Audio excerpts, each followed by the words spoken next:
અસ્સલામુઅલૈકુમ વિદ્યાર્થી મિત્રો, કેમ છો? હું માનું છું ઘરે રહીને સુરક્ષિત રીતે તમે ઓનલાઈન અભ્યાસ કરી રહ્યા છો. તો આજે આપણે ધોરણ 9 વિષય ગણિતમાં હોમ લર્નિંગમાં પ્રકરણ 14 આંકડાશાસ્ત્રને આગળ વધારીશું.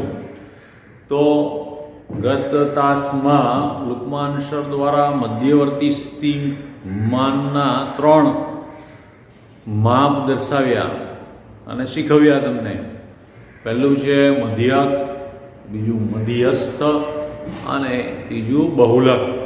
તો મધ્યક, મધ્યસ્થ અને બહુલક અને એના સૂત્રો તથા એની ગણતરી કેવી રીતે કરવી તે આજે આપણે શીખીશું. અને આજનો વિષય એ જ છે કે મધ્યક, મધ્યસ્થ અને બહુલક કઈ રીતે ગણતરી કરી શકાય. તો મિત્રો, તમે મધ્યકનું સૂત્ર જાણ્યું, x બાર બરાબર સિગ્મા xi છેદમાં n, એટલે કે અવલોકનોનો સરવાળો છેદમાં અવલોકનોની કુલ સંખ્યા. તો એના દ્વારા મધ્યક શોધી શકાય, જેને આપણે x બારથી દર્શાવીએ છીએ. ગત તાસમાં લુકમાન સર દ્વારા એ શીખવામાં આવ્યું. એ જ રીતે મધ્યસ્થ હોય તો 2 સૂત્રો, યુગ્મ માટે અને અયુગ્મ માટે. અયુગ્મ માટે n વત્તા 1 છેદમાં 2મું અવલોકન. પણ બેકી સંખ્યા એટલે યુગ્મ પ્રાપ્તાંકો હોય તો n છેદમાં 2મું અવલોકન વત્તા n છેદમાં 2 વત્તા 1મું અવલોકન આખાના છેદમાં 2. તો આ રીતે મધ્યક, મધ્યસ્થ અને બહુલકની વાત પણ કરી દઉં. તો બહુલક શોધવા માટે તમારે અવલોકનોની અંદર સૌથી વધારે પુનરાવર્તન પામતો જે પ્રાપ્તાંક છે એને બહુલક કહી શકાય. તો એકદમ સરળ વસ્તુ છે અને આવનારા વર્ષોમાં, ભવિષ્યમાં પણ તમે આંકડાશાસ્ત્ર ભણશો ધોરણ 10ની અંદર, તો એમાં પણ મધ્યક, મધ્યસ્થ, બહુલક ડિટેલમાં વર્ગીકૃત માહિતીમાં તમારે ભણવાનું છે. આ વર્ગીકૃત માહિતીનું મધ્યક અને મધ્યસ્થ, બહુલક છે. આગળ આપણે જઈશું તો વર્ગીકૃતની વાત આવશે. તો આ સૂત્રો ફરીથી જાણી લો, તમે નોટમાં નોંધ કરી જશે. x બાર એટલે કે મધ્યક x બાર બરાબર સિગ્મા xi છેદમાં સિગ્મા fn, અને સિગ્મા fi અહીંયા આપતું નથી એટલે અવલોકનોનો સરવાળો, તો સિગ્મા xi છેદમાં n. બરાબર. તો અહીંયા આપણે શરૂઆત કરીએ સ્વાધ્યાય 14.4નો દાખલા નંબર 1.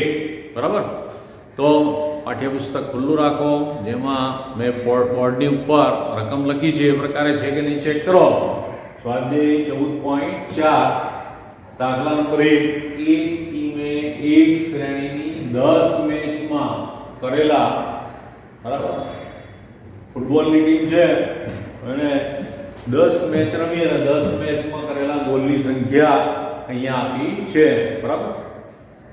તો પહેલું છે 2 3 4 5 0 1 3 3 4 3.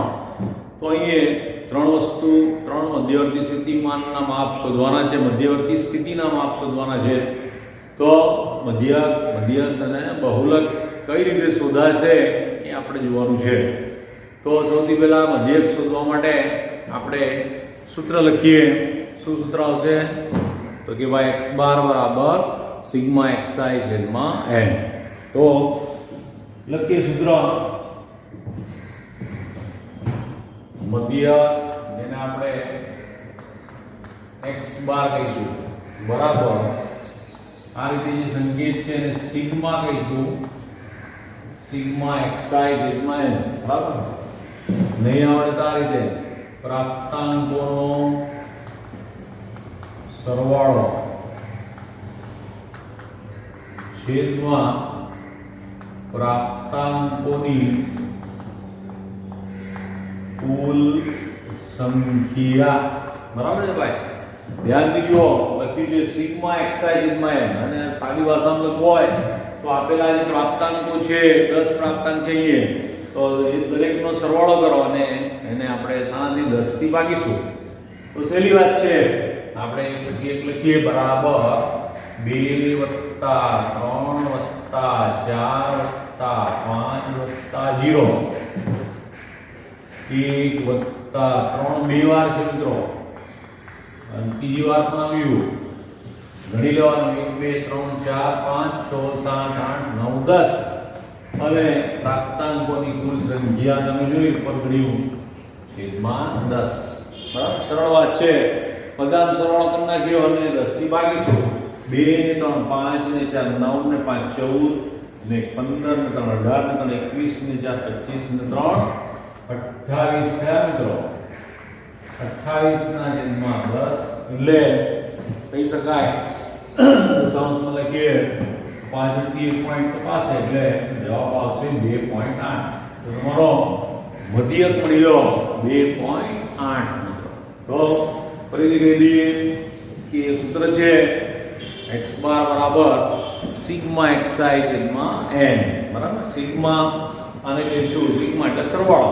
તો પ્રાપ્તાંકોનો સરવાળો છેદમાં પ્રાપ્તાંકોની કુલ સંખ્યા. તો આપણી પાસે 10 પ્રાપ્તાંક છે અને 10 થી ભાગીશું. દરેકને લખી દીધા અને હવે આપણે 10 થી ભાગીશું તો કુલ સરવાળો થયો. હવે જોઈ શકો 2 ને 3 5 ને 4 9 ને 5 14 ને 1 15 ને 3 18 ને 21 ને 4 25 ને 3 28 દશાંશ એટલે 2.8 થયું મિત્રો. તો શું શોધી કાઢ્યું? મધ્યક શોધી કાઢ્યું. હવે જઈશું આપણે મધ્યસ્થની ગણતરી.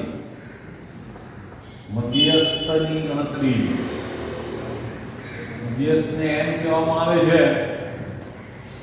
તો અહીંયા મધ્યસ્થમાં તમે અગાઉ જોયું કે તમારે નક્કી કરવાનું કે એકી સંખ્યામાં અવલોકનો છે કે બેકી, યુગ્મ છે કે અયુગ્મ. અહીંયા 10 છે એટલે યુગ્મ સંખ્યા આવી. તો m બરાબર સૂત્ર બનશે n છેદમાં 2 નું અવલોકન ટૂંકમાં લખું છું વત્તા n છેદમાં 2 વત્તા 1 નું અવલોકન આખાના છેદમાં 2 એટલે અવલોકન. બરાબર, હવે અહીંયા તમે આમ આડે લખી દઉં તો નહીં ને ચડતા ક્રમમાં ગોઠવવું પડે. ચડતા ક્રમમાં ગોઠવણી પહેલા ગોઠવી નાખવાનું. સૂત્ર તમને પહેલા યાદ દેવડાવી દીધું કે સૂત્ર આવશે. અહીંયા n બરાબર 10 છે એટલે યુગ્મ સંખ્યા. બરાબર, યુગ્મ માટે તમારે આ સૂત્ર યાદ રાખવાનું છે. શું સૂત્ર છે? n બરાબર n છેદમાં 2 નું અવલોકન વત્તા n છેદમાં 2 વત્તા 1 નું અવલોકન આખાના છેદમાં 2. તો સૂત્ર યાદ રાખો. ચડતા ક્રમમાં ગોઠવીએ. સૌથી નાની સંખ્યા છે 0 એની પછી 1 જોતા રહો.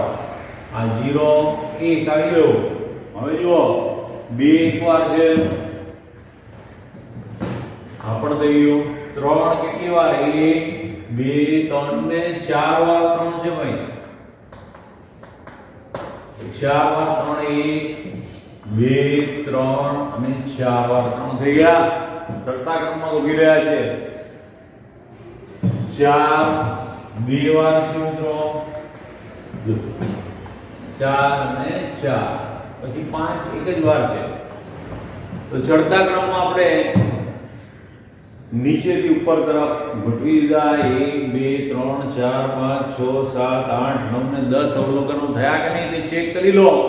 તો આપણે ચડતા ક્રમમાં ગોઠવી દીધા અને ગોઠવણી પછી ફરીથી સૂત્ર પર જઈશું કે યુગ્મ સંખ્યા માટે મધ્ય શોધવું હોય તો સૂત્ર બને છે n બરાબર n છેદમાં 2 નું અવલોકન. બરાબર, અવલોકન હોય અવલોકન વત્તા n છેદમાં 2 વત્તા 1 નું અવલોકન આખાના છેદમાં 2. અહીંયા n બરાબર આપણું 10 છે તો સૂત્ર બનશે 10 ના છેદમાં 2 નું અવલોકન વત્તા 10 છેદમાં 2 વત્તા 1 નું અવલોકન આખાના છેદમાં 2. બરાબર, 10 છેદમાં 10 છેદમાં 2 નું અવલોકન વત્તા 10 છેદમાં 2 વત્તા 1 નું અવલોકન આખાના છેદમાં 2. હવે મિત્રો 10 છેદમાં 2 એટલે કેટલું? 5 થઈ જાય તો 5 નું અવલોકન વત્તા 10 છેદમાં 2 વત્તા 1 એટલે 5 વત્તા 1 છઠ્ઠું અવલોકન. તો છઠ્ઠું અવલોકન આખાના છેદમાં 2. બરાબર છે. ફરીથી જુઓ 10 છે એટલે 10 ભાગ્યા 2 નું અવલોકન વત્તા 10 ભાગ્યા 2 વત્તા 1 નું અવલોકન છેદમાં 2 આ સૂત્ર થયું. હવે 10 ભાગ્યા 2 કરીએ એટલે આપણે જાણીએ પાંચમું અવલોકન અને 1 ઉમેરીશું તો 5 આવે એટલે 5 પછી 1 ઉમેરો છઠ્ઠું અવલોકન થાય. તો પાંચમું અવલોકન વત્તા છઠ્ઠું અવલોકન ભાગ્યા 2 ક્રમમાં જુઓ. પાંચમું અવલોકન કયું આવે છે? 1 2 3 4 ને 5. છઠ્ઠું પણ આ જ આવે છે 3 3. તો આપણે લખીશું 3 વત્તા 3 ભાગ્યા 2. કેટલા મિત્રો? 6 ભાગ્યા 2 બરાબર થઈ ગયા કેટલા? 3. તો આપણો મધ્યસ્થ આવ્યો 3. બરાબર. મધ્યસ્થ કેટલો થયો? 3 થયો મિત્રો. બરાબર. હવે બહુલક માટે સૌથી વધારે પુનરાવર્તન પામતો પ્રાપ્તાંક જુઓ. આપેલા અવલોકનોમાં 3 એવી સંખ્યા છે જે વધારે વાર આવે છે એટલે બહુલક લખીશું સૌથી વધારે પુનરાવર્તન પામતો પ્રાપ્તાંક. 3 એવી સંખ્યા છે જે ઘણી વાર આવી છે એટલે બહુલક પણ આપણો શું થશે? 3. એમાં ગણતરી કરવાની જરૂર નથી, ખાલી શું દિમાગમાં રાખવાનું છે કે કઈ સંખ્યા વધારે વાર આવી છે. તો આપણે જોઈશું કે 3 એવી સંખ્યા છે જે સૌથી વધારે વાર આવી છે. તો બહુલક બન્યો આપણો કેટલો? 3. મિત્રો એકદમ સરળ છે, સૂત્રો યાદ રાખવાના છે. મધ્યક x બાર બરાબર સિગ્મા xi n. ટૂંકમાં આપણે સરળ રીતે કહીએ તો પ્રાપ્તાંકોનો સરવાળો છેદમાં પ્રાપ્તાંકોની સંખ્યા. બરાબર. તો પ્રાપ્તાંકો હતા આપણા એને 10 10 લખી દીધા. છેદમાં પ્રાપ્તાંકો 10 છે એટલે 10 લખીશું. સરવાળો કર્યો કેટલો થયો? 28. છેદમાં 10 થયું બરાબર થયું 2.8. હવે બીજા નંબરે મધ્યસ્થની ગણતરી કરીએ છીએ તો મધ્યસ્થનું પહેલા સૂત્ર લખી દીધું. અહીંયા એકી અને બેકી તમારે સૂત્રોમાં ધ્યાન રાખવાનું છે. તો અહીંયા 10 અવલોકનો છે એટલે બેકી સંખ્યામાં અવલોકનો થયા મિત્રો. તો આપણે લખીશું સૂત્ર બન્યું n છેદમાં 2મું અવલોકન વત્તા n છેદમાં 2 વત્તા 1મું અવલોકન આખાના છેદમાં 2. તો n એટલે 10 લખ્યું. પહેલા આ સૂત્ર લખીને આપણે ચડતા ક્રમમાં ગોઠવણી કરી. તો ચડતા ક્રમમાં ગોઠવાયો શું ગોઠવાયો? y સૌથી નાનો 0, ત્યાર પછી 1, ત્યાર પછી 2, 3, 4 વાર છે એટલે 4 વાર 3, પછી 4 2 વાર છે તો 2 અને છેલ્લે 5. તો ચડતા ક્રમમાં ગોઠવી દીધો અને ત્યાર પછી સૂત્ર મૂક્યું કે ભાઈ n એટલે 10 છે, કુલ સંખ્યા 10 છે ને, તો 10 લખ્યું 10 ભાગ્યા 2 મું અવલોકન વત્તા 10 ભાગ્યા 2 વત્તા 1 મું અવલોકન આખાના છેદમાં 2 એટલે કે પાંચમું અવલોકન વત્તા છઠ્ઠું અવલોકન છેદમાં 2. પાંચમું અને છઠ્ઠું બંને 3 3 જ છે એટલે લખીશું 3 વત્તા 3 છેદમાં 2 એટલે કે 6 છેદમાં 2. 6 ભાગ્યા 2 3 થાય એટલે આપણે મધ્યસ્થની ગણતરીમાં મધ્યસ્થનો જવાબ આવ્યો 3. બરાબર છે. અને બહુલક માટે યાદ રાખવાનું છે સૌથી વધારે પુનરાવર્તન પામતો પ્રાપ્તાંક. સૌથી વધારે પણ આવ્યું તો કે ભાઈ સૌથી વધારે 3 આવે છે એટલે બહુલક આપણો થશે 3 મિત્રો. આવી સીધી અને સરળ વાત છે. હું માનું છું તમને બિલકુલ સમજ પડી ગઈ હશે. તો મિત્રો હવે સમય છે તમારે વર્ગ કાર્યની નોટમાં નોંધ કરવાનો. તો જરા બરાબર સારા અક્ષરે નોંધી લો. બરાબર.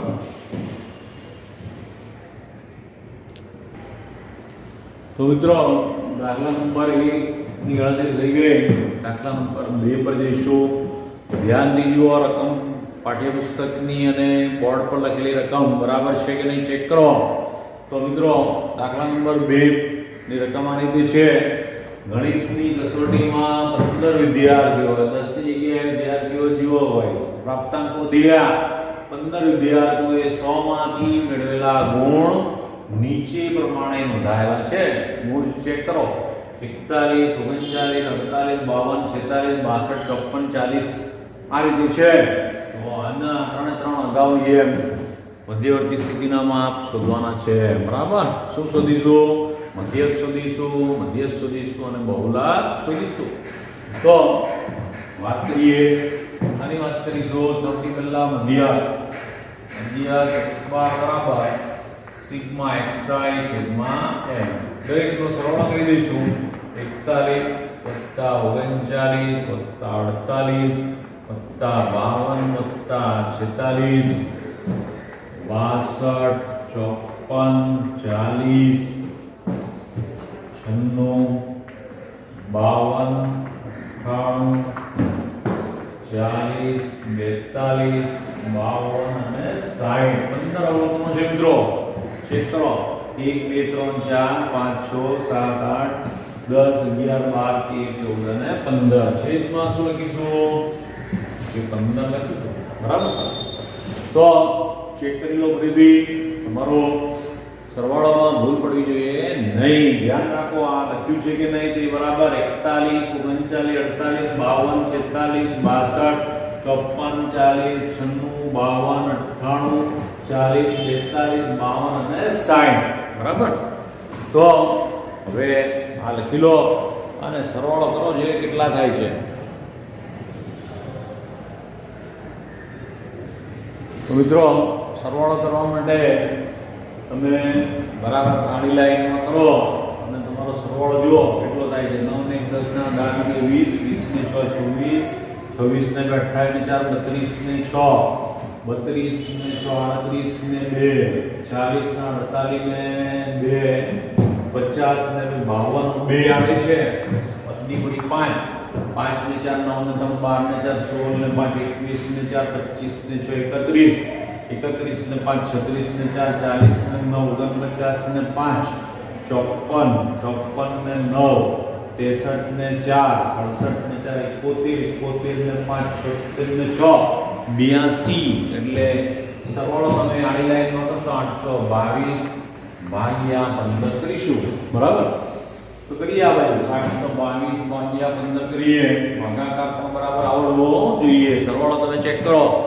સરવાળામાં ભૂલ આમ મારાથી તો થઈ ગયું સીધું, પણ ભૂલ ન થાય એટલે આમ સીધી લાઈનમાં લખો ઊભી હરોળમાં અને ગણતરી કરો 822 થાય છે કે નહીં.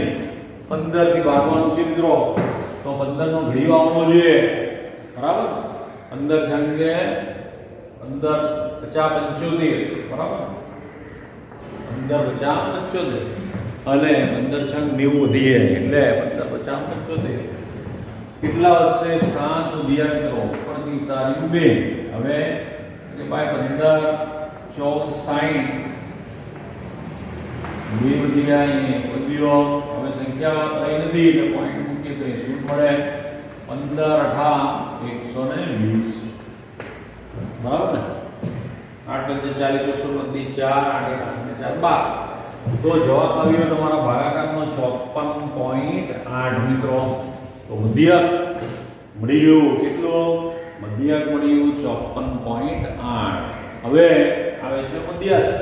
તો મધ્યસ્થની ગણતરી માટે ચડતા ક્રમમાં હંમેશા ગોઠવી લો. ગોઠવણી ચડતા ક્રમમાં ધ્યાનથી જુઓ. સૌથી નાનું કોણ છે? 40 દેખાય છે. 1 2 બરાબર. 40 થી નાનું છે 39 છે મિત્રો. બરાબર? તો 39 લખીએ. 40 બે વાર લખીએ. બરાબર? 39 લખ્યું. 40 40 બે વાર. બરાબર? પછી લખીશું જોતા રહેશો 41 એક વાર. આ 41 થયું. બરાબર? 41 પછી આવ્યું 42. બરાબર? ભૂલ ન થવી જોઈએ. યાદ રાખો ચડતા ક્રમમાં ગોઠવી રહ્યા છે. 41 42 થયું. હવે આવે છે 46. જોતા રહેશો. આ 46. બરાબર? 46 પછી આવે છે 46 પછી 48. જુઓ મિત્રો 48 48 48. બરાબર? તો આ ચોકસાઈ રાખવાની છે. ચડતા ક્રમમાં ઉઠાવવાની. 48 પછી આવે છે 48 પછી 52. જુઓ ભાઈ 52 એક વાર. 52 બે વાર. 52 ત્રણ વાર. બરાબર? ત્રણ વાર 52 છે. બરાબર? પછી આવે છે 54 એક વાર. 54 પછી આવે છે 60, 60 પણ થયું, 62 પણ થયું, ત્યાર પછી છેલ્લે 96 અને 98, 96 થઈ ગયું, 98 થઈ ગયું.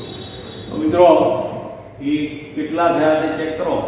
એ ભાઈ સૌથી નાનું ગંચાલી 1 2 3 4 5 6 7 8 9 10 11 12 13 14 15 અવલોકનો બરાબર લાઈનમાં ગોઠવાયા. યુગ્મ સંખ્યા નથી, અયુગ્મનો મધ્યક છે. અયુગ્મ સંખ્યા માટે m બરાબર n વત્તા 1 આખાના છેદમાં 2. સૂત્ર યાદ રાખવાનું છે, n વત્તા 1 છેદમાં 2 નું અવલોકન. બરાબર મિત્રો, n કેટલા છે? કુલ 15 છે.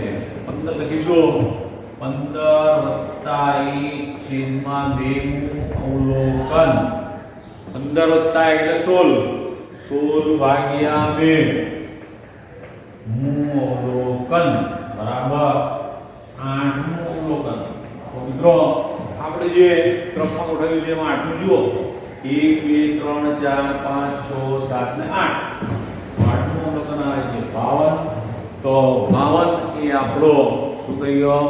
મધ્યસ્થ થઈ ગયો. અને બીજું પણ નોંધવા જેવી વાત છે, સૌથી વધારે વાર 52 જ આવે છે, એટલે બહુલક પણ લખીશું 52. બહુલક પણ 52. શા માટે? સૌથી વધારે પુનરાવર્તન પામતો પ્રાપ્તાંક. જોઈ લો 52 ત્રણ આવે છે મિત્રો, બરાબર. તો 52 સિવાય કોઈ સંખ્યા કેવલાતમાં આવે છે નહીં. વધારે સૌથી વધારે વાર 52 આવ્યું એટલે આપણો બહુલક પણ કેટલો થયો? 52 થયો મિત્રો. આ રીતે દાખલા નંબર 1 અને 2 આપણે બરાબર સરસ રીતે સમજ્યા છે. બરાબર, સારી રીતે ચડતા ક્રમમાં ગોઠવવાનું છે, ભૂલ ન થાય. સૂત્ર યાદ રાખવાનું છે, એકી સંખ્યાનું છે કે બેકી સંખ્યાનું, અને ત્યાર પછી તમારે આગળ વધવાનું છે. તો એકદમ સરળ વસ્તુ છે. હું માનું છું કે બરાબર સમજ પડી હશે મિત્રો. તો આજના સેશનમાં તમે જે ભણ્યા એ બરાબર સમજ્યા હશો એમ માનીને આપણે તેને આ જે સેશન છે એને વિરામ આપીશું. નોંધ કરી લો વર્ગ કાર્યની. બરાબર, આજે તમે જોડાયા તે બદલ તમારો ખૂબ ખૂબ આભાર.